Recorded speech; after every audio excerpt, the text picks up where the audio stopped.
안녕하십니까. 고고TV 여명입니다. 모두 건강하시고 행복하십시오. 그리고 힘하시죠. 변화를 두려워하고는 정권을 갖고 올 수 없고 우리의 정권을 찾을 수 없습니다. 변화를 우리는 즐겨야 되며 변화를 두려워하지 말아야 되며 변화를 우리가 변화를 보호해야 하는 날이 이틀 앞으로 다가왔습니다. 6월 9일인데요. 지금 이준석이 당대표가 된다는 것은 제1야당, 그것도 보수의 당대표가 된다는 것은 대단한 사건이고 국민의 혁명화 과정입니다. 즉, 촛불 같은 너덜너덜한 훅 불으면 꺼질 촛불 같은 혁명도 아니고 박정희 대통령의 군사혁명도 아니고 87 체제와 같은 거리 투쟁에 의한 혁명도 아니고 제대로 된 혁명이 국민의 고도의 정치 의식으로 지금 진행하고 있고 진행될 것이다 하는 것이죠.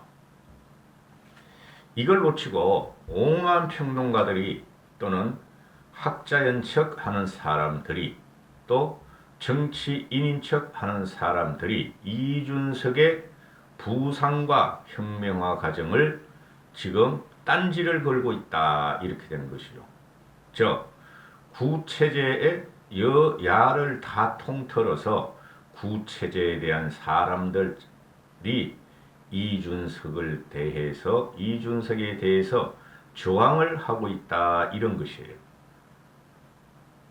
이준석에 대한 2030의 지지와 이준석에 대한 보수 개혁을 지원하는 국민들은 이준석을 지원하는 것이 아니고 문재인의 혐오를 느끼고 반감을 느낀 사람들이 지원하는 것이다 하는 논리가 하나 있고, 그죠? 그냥 무조건 이준석이 싫다, 어린 놈이 싫다 하는 사람들도 있죠. 둘 다 틀렸습니다.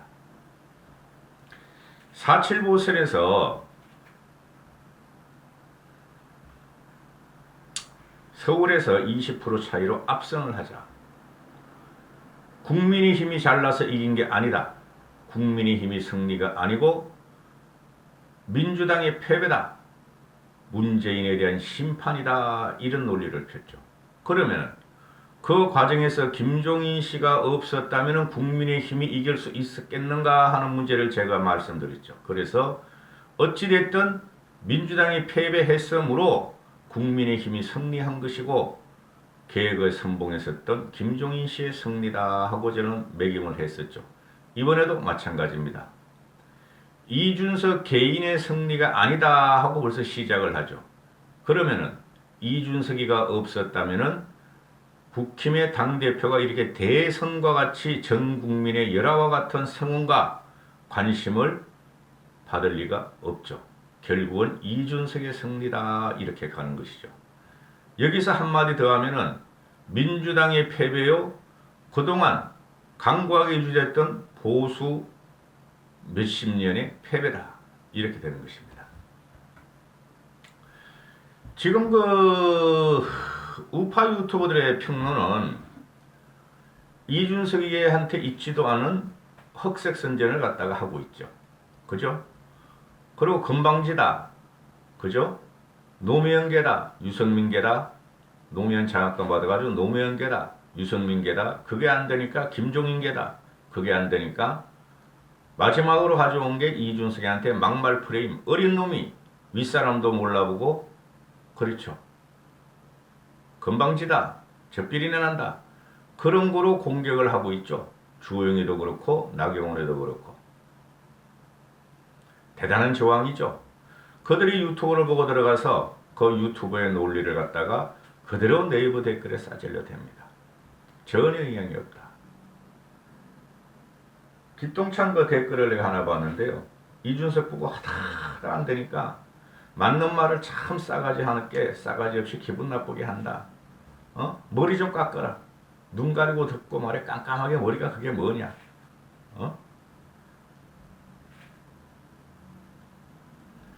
이준석은 압승을 해야 됩니다.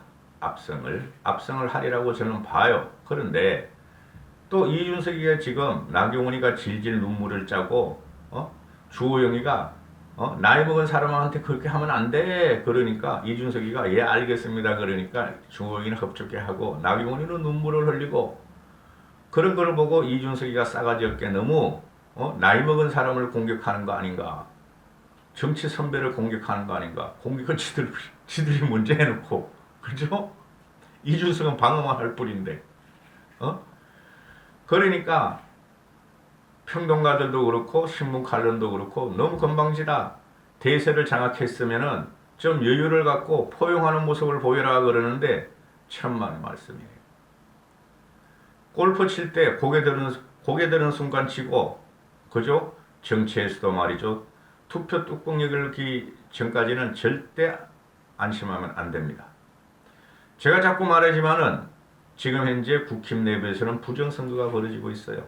당원 명부 32만 8천 명의 유출 사건, 당원이 유출시켰다. 그죠? 그 부정선거입니다. 이준석을 죽이기 위한 그 유언부여가 난무했죠. 근데 그걸 수사 의뢰 안 한답니다.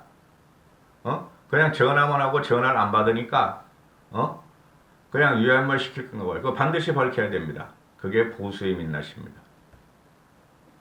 애초에 이준석은 불리한 여건에서 시작했고, 폭풍같이 가고 있고, 폭풍같이 내일 모레, 오늘이 9일이니까 11일 날 압도적으로 승리할 것이다. 모든 언론이 이렇게 말합니다. 이준석은 경선에서는 그렇게 되지만 당대표가 되면 포용을 해야 하고 리더십을 발휘해야 되고 남을 배려해야 한다. 이준석만큼 그렇게 잘하는 사람은 없습니다. 그러나 일부는 그렇지만 일부는 칼같이 계획의 칼날을 휘둘러야 한다. 엄청난 저항에 부닥칠 겁니다. 이준석이가 당대표가 되고 나면은 지식인이란 지식인들, 정치에 조금 관심이 있던 것들, 기자란 기자 것들이 다 이런 식으로 말을 합니다. 그래서 오늘 하는 말은 그 우파 그 평론가나 우파 유튜버들 그것들은 쓰레기야. 김영환이라고 있죠, 그죠? 민주당에 있다가 국힘이 안철수한테 갔다가 안철수 저격수로 변했고 또 미래통합당에 들어와서 떨어진 친구. 치과 의사. 참 합리적이죠. 난 김영환을 볼 때마다 김대중 때 대통령 선거 대선 후보로 나서 빛이 오는데 말이죠. 청바지에 흰 셔츠를 입고 젊은이 흉내를 내고 그저 거기서 마이크 잡고 연설할 걸 잊지를 않아.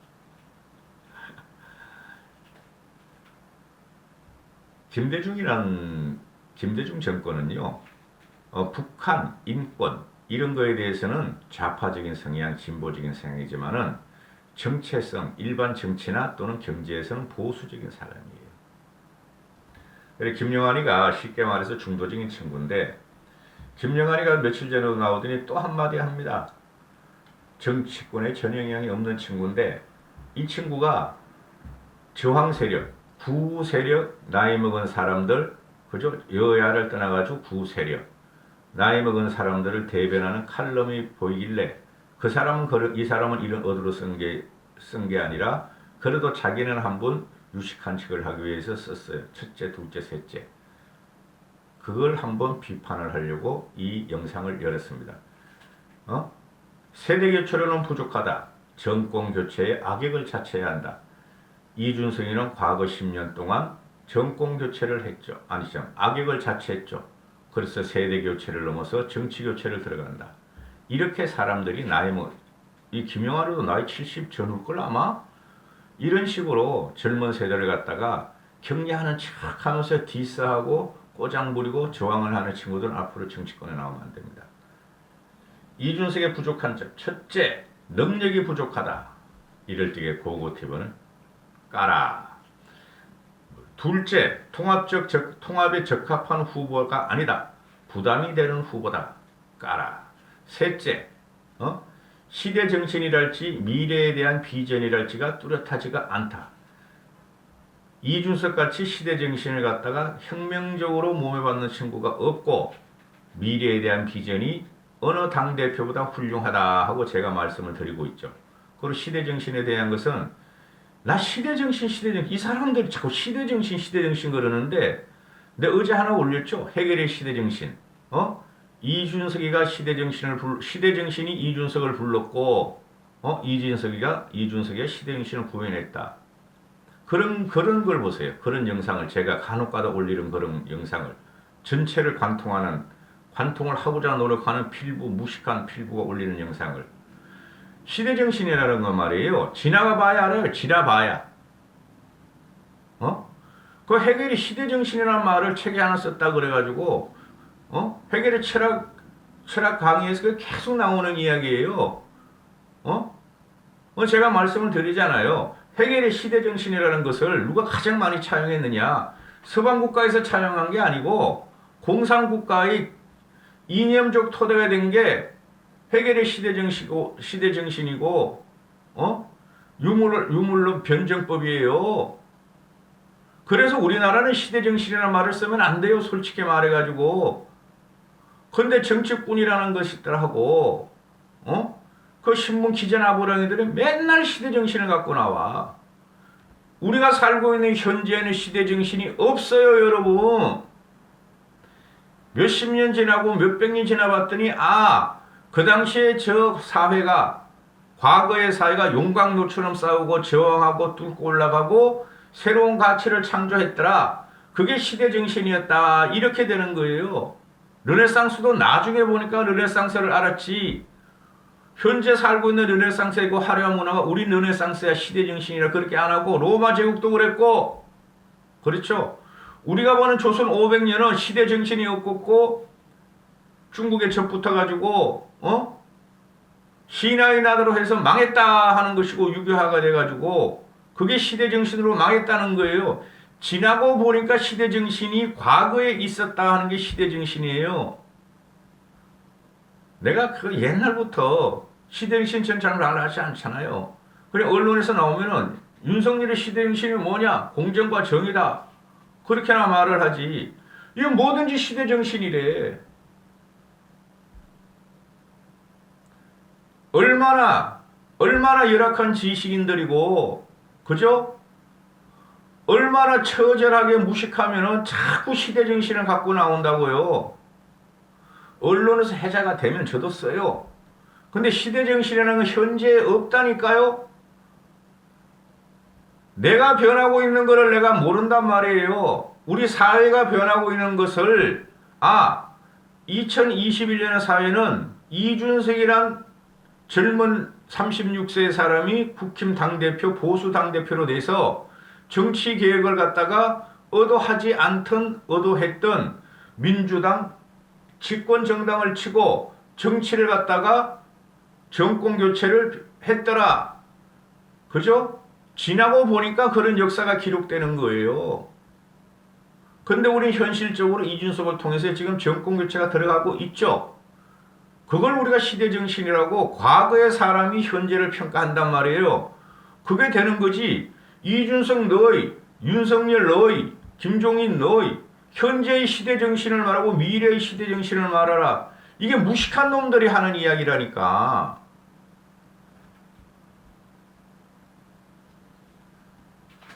이게 전부 다 뭐 가지고 하냐면 정치꾼들이나 평론가들이나 공학적으로 이게들이 현재 형용되는 언어만 갖고 하는 거예요.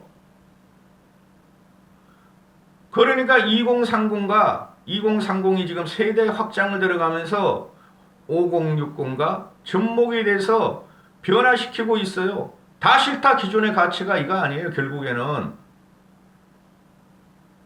가치를 형성하는 것은 문명과 문화고 정치도 포함되니 정치인들이 싫다. 왜 우리 문명과 문화의 우리의 가치를 훼손했느냐의 문제 아니에요. 그죠? 그게 나중에 우리가 역사적으로 평가받는단 말이에요. 그래서 이준석이 있었던 21년 6월 11일이 몇 년 후에 몇십 년 후에 최소한 몇십 년 넘어가죠. 몇백 년 후에 그 당시에 이준석의 시대정신은 저런 식으로 구현됐더라. 이렇게 말을 하는 거예요. 누구한테도 똑같은 겁니다. 그래 김영환이가 하여튼 셋째 시대정신이랄지 미래에 대한 비전이 이준석한테는 없다. 조까. 넷째 소수의 엘리트가 세상을 리드한다는 생각은 참으로 위험한 생각이고 민주주의에 배치된다. 보수의 가치라는 것은 말이죠. 시장 자본주의예요. 자유 경쟁이에요.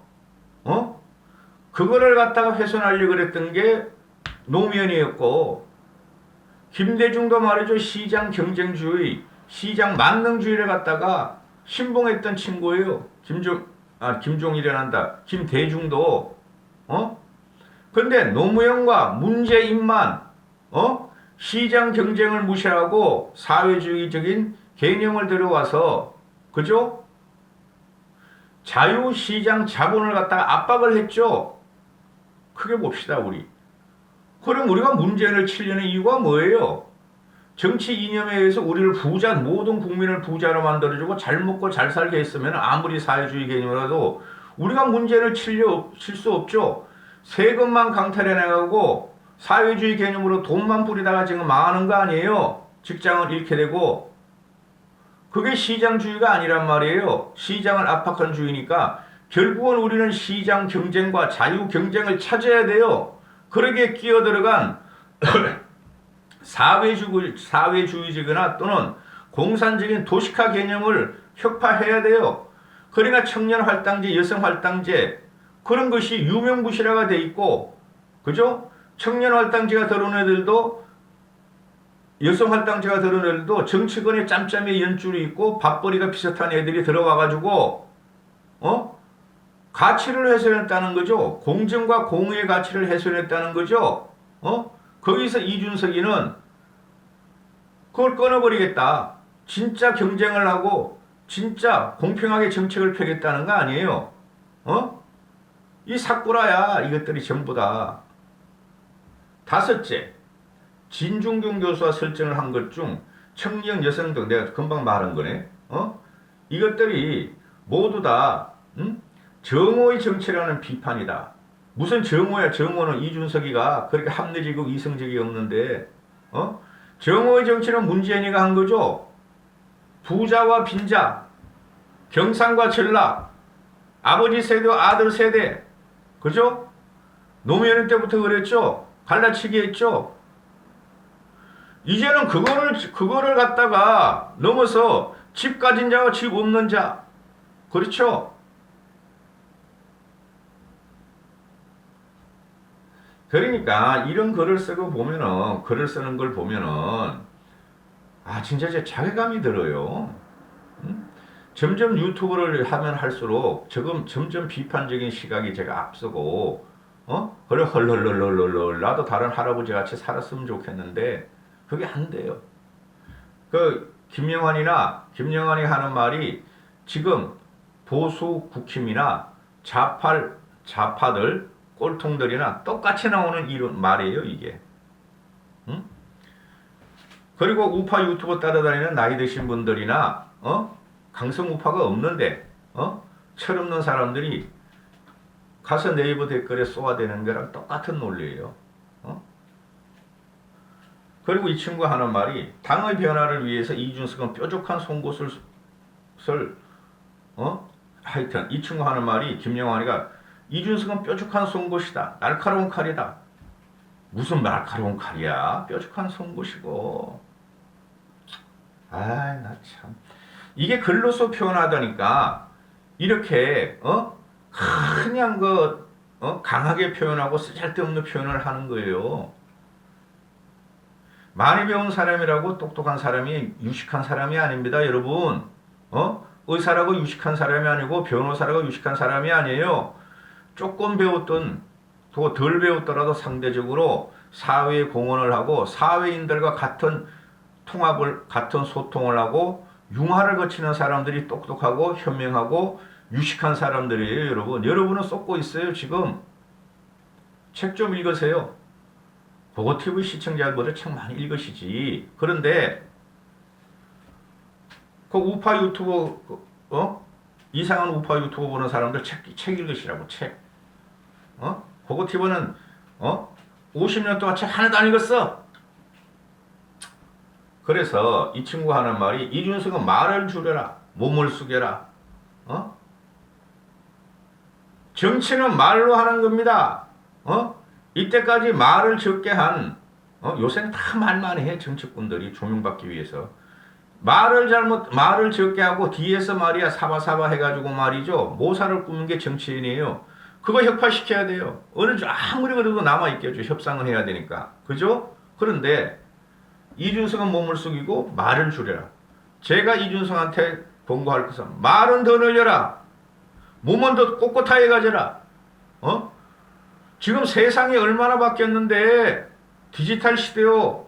메타버스라는 가상 공간 세대에 지금 사는 세대한테 말을 죽이라. 몸을 숙여라. 몸은 더 꼿꼿해 가지고 더 당당하고 더 말을 강하고 분명하게 해라. 이준석은. 여기까지 하겠습니다.